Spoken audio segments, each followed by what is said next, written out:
करेगा? माँ बाप कर नहीं सकते, धन दौलत कर नहीं सकता, राजा कर नहीं सकता है और लोग कर नहीं सकते हैं, तो इस आत्मा की रक्षा कौन करेगा? जो किताबों में लिखा हो आपकी समझ में आता नहीं। आप तो किसी महात्मा महान आत्मा को खोजते नहीं हो, और आपके पास भी चला जाए तो आप उसको पहचानते नहीं। इसलिए ये दिन ऐसे बुरे आए कि महान आत्माओं की बड़ी अवहेलना हुई, बड़ा तिरस्कार हुआ, बड़ी गाली गलौज, बड़ा उनका अपमान हुआ, बड़े शब्द भद्दे शब्दों से प्रयोग किया गया। लेकिन हमारा देश तो ऋषि मुनियों का, साधु संतों योगियों का देश है। फिर पीछे आपको अपनी जबान गंदी करोगे, मैली करोगे, पीछे पश्चाताप करना होगा। इसलिए सोच समझ के शब्द निकालो। तुम सब कुछ करते हो दुनिया में, लेकिन संतों महात्माओं के प्रति संभाल कर शब्द निकालो, ऐसे नहीं। तो इसलिए वो मनुष्य है जो अपनी जबान को संभाल करके रखते हैं और धीरज रखकर विवेक से काम लेते हैं, बुद्धि का उपयोग करते हैं। लेकिन बुद्धि ही नष्ट हो गई हो और बुद्धि पर पागलपन का असर आ गया हो, जहर फैल गया हो, तो बुद्धि बेचारी क्या करेगी? वो क्या समझेगी? भूत का, भविष्य का, वर्तमान का, योगियों का, महात्माओं का, आत्माओं का, ज्ञान का, विज्ञान का, उसकी समझ में क्या आएगा? तो इसलिए समुद्र भरा है आपके मनुष्य मंदिर में, और महात्मा ये सब कर्मों को चुका देते हैं। कहीं सेवा कराकर, पानी पिलाकर, कहीं दवा दिलवाकर, कहीं रोटी खिलवाकर, कहीं झाड़ू लगवाकर, कहीं रात बता करके रास्ते में खड़ा करके, कहीं बैठा कर सर्दी में, कभी गर्मी में, ये धीरे से यानी कर्मों को चुका देते हैं। उनके पास में रास्ते हैं चुकाने के, और अदला बदला जब चुका दिया तो वह छुट्टी पा गए। जब तक तुम अदले बदले नहीं दे सकते हो, तब तक कोई भी जीव काल के देश से, ये नरकों से 84 से कभी छुटकारा पा ही नहीं सकता। तो महात्माओं के यहाँ भात भात के रास्ते चुकाने के हैं, वो जरा से काम से चुका देते। उसको भी बुला लिया, उसको भी बुला लिया, मद्रास से भी बुला लिया, हिमाचल से भी बुला लिया, जंगल से भी बुला लिया, शहर से भी बुला लिया, हिंदू को भी बुला लिया, मुसलमान को और सिख को भी बुला लिया, और गरीब को भी बुला लिया, और अमीर को भी बुला लिया, और बुला करके बस एक दूसरे की सेवा करा देते हैं, सेवा दिलवा देते हैं, और कर्मों को चुका देते हैं कि भाई अब कर्म चुक गया। तुमने नहीं सुना कि सेठ साहूकार जब कर्जा बांटते हैं और कर्जदार जब देने के लायक नहीं होता, तो अंत में सेठ साहूकार कहते हैं अच्छा जो तू दे सकता है मूल दे दे। तो कह लगे सेठ जी हम इतना दे सकते हैं, हमारे पास सामर्थ्य नहीं। क्या अच्छा ला दे दे, जा मैं अपने कागज से तुझको माफ करता हूं और ब्याज भी छोड़ देता हूं। तो छोड़ देता। तो ये ब्याज और कर्म कर्जा ये पहाड़ों की तरह से लदा हुआ है, ये बिना संतों के कोई माफ नहीं करेगा। इसको हमेशा इस बात के लिए जब थोड़े दिनों के बाद जब ये विद्या प्राप्त होगी लोगों को, तो स्वयं लोगों को अनुभव होने लगता है कि कर्म कर्जा बिना संतों के, मैं ब्याज के, ये चुक नहीं सकता। आप इसको जानते हैं, मालूम है आपको, लेकिन बहुत सुलभ है, बहुत सरल है, बहुत सहज है। तो इसलिए ये स्थान है जो आपको कल और परसों बताए गए। इन स्थानों पर ईश्वर और ब्रह्म और पार ब्रह्म और महाकाल पुरुष बैठे हुए हैं। इन्होंने अपने देवी और देवताओं को अपने मतलब ये कारगुजार बड़े बड़े पदाधिकारियों को अपने अपने लोक में इन्होंने स्थापित कर रखा है, और वो सब काम करते रहते हैं। जैसे ब्रह्मा विष्णु महादेव और पार्वती लक्ष्मी और सावित्री, और इन्होंने अपने अपने और लोगों को काम दे दिया, और आद्या महाशक्ति ने इनको काम दे दिया, और निरंजन भगवान ने एक आद्या महाशक्ति का लोक बनाया, जिसमें इतना बड़ा लोक है कि मृत्यु लोक से ज्यादा बड़ा स्वर्ग, और स्वर्ग से ज्यादा बड़ा बैकुंठ, और बैकुंठ से बहुत बड़ा शक्ति लोक। उस शक्ति लोक में स्त्रियां राज करती हैं।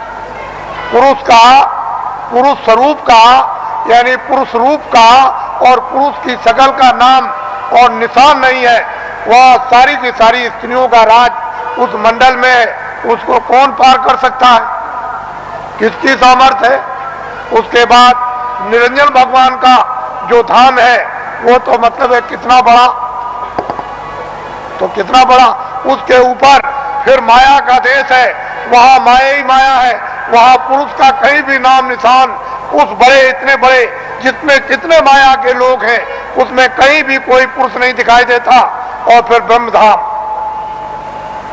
आपको तो ये राज मालूम है नहीं। तो इसकी साधना दोनों आंखों के पीछे जो जीवात्मा बैठी है और ऊपर से आवाज आ रही है, लेकिन कान तुम्हारे बंद हो गए और तुम जुग जुग से, यानी कितने कल्प बीत गए जब से आए तब से सो गए।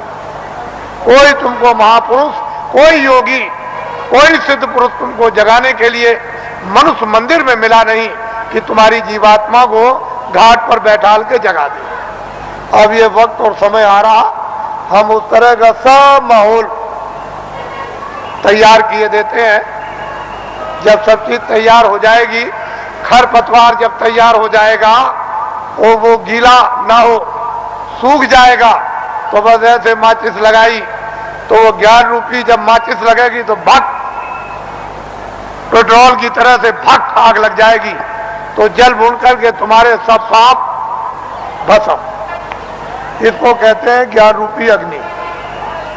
ये जब प्रज्वलित होगी तब देखिए आप क्या होता है। तो हम तो ये वो दिन आपको बताना चाहते हैं कि स्त्रियां भी और पुरुष भी यहीं से बैठकर दिन में काम करेंगे और रोज स्वर्ग में जाएंगे, वैकुंठ में जाएंगे, उधर देवी देवताओं का दर्शन करेंगे और वहां ब्रह्मा विष्णु महादेव उनका भी दर्शन करेंगे और उसके ऊपर भी जाएंगे और रोज लौट करके चले आएंगे और खेती भी करेंगे, दुकान और दफ्तर का भी काम करेंगे और शाम को बच्चों की सेवा और बैठ जाएंगे और फिर निकल जाएंगे।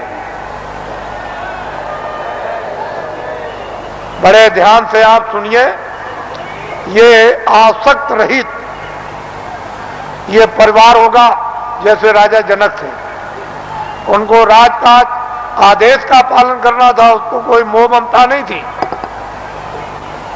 निर्लेप थे, जिसको कहते हैं विदेह। कोई आसक्ति ना हो उनको, उसको विदेह। उनकी जीवात्मा जाग गई। हम उस चीज की आपको तैयारी करके धीरे धीरे उसी तरफ जा रहे हैं। ये तैयारी हो जाए और इतनी प्यास लगेगी कि तुमसे उस समय यह कहा जाएगा कि तुम लोग प्रधानमंत्री बन जाओ, तुम मुख्यमंत्री बन जाओ, ले तुम राजा बन जाओ और तुम ये बन जाओ, तो तुम फौरन फेंकोगे कि हमको नहीं बनना, इसकी जरूरत हमको नहीं, हमसे ये काम नहीं हो सकता। अरे भाई वो चीज तो कुछ और है, तुम यहां मरे जा रहे हो वैसे ही बेमतलब। अरे महात्माओं के पास आकर के कुछ काम करो तो कुछ काम भी हो जाए, महात्माओं के आदेश का पालन करो, दुनिया सब समझ में आ जाए, गृहस्थ आश्रम भी, समाज भी और देश भी समझ में आ जाए और तुम सब लोग निर्लेप रहो और शरीर का, परिवार का, सब तरह का क्षणिक सुख भी ले लो और आत्मा को जगा करके सच्चा आनंद प्राप्त कर लो। असली काम क्यों नहीं, नकली में फंसे फंसे फंसे फंसे। और ये जो नशे चढ़ा रखे आपने, एक नशा, कितने नशे तुमने चढ़ा रखे, और नशों को जो आपने चढ़ा रखा है तो किस तरह से तुम बदहोश हो, होश ही नहीं, कुछ होश नहीं है। तो इसलिए आप थोड़ा सा समझ से काम लो, बुद्धि से, और जाग करके संदेश सुनो, सो करके मत सुनो। वही मनुष्य है जो जाग करके सुनता और फिर वो अमल करता है। जैसे वस्त्र पहन लिया तो ठंडी दूर हो जाएगी, गर्मी दूर हो जाएगी, बरसात की हवा नहीं लगेगी, लेकिन जब तुम उस वस्त्र का अमल ही नहीं करोगे, वस्त्र पहनोगे नहीं, शील क्षमा संतोष विरय विवेक ये एक वस्त्र है जो पहन लिया जाता है, तो काम क्रोध लोभ मोह अहंकार पता नहीं किधर चले गए। अभी आपने इसका वस्त्र पहना तो आपको क्या मालूम होगा कि वस्त्र कपड़ा कैसा होता है। तो आप लोग आज, क्योंकि बहुत से लोग सुबह भी आ गए, रात को भी, नामदान तो कल हुआ था, ये नामदान सर्वोपरि दान है। इसको ऐसा मत समझिए, वक्त और समय आएगा तो लोग बहुत भटकेंगे इसके लिए। जो आज इसकी अवहेलना तिरस्कार करेगा उसको 200-200 मील 400-400 मील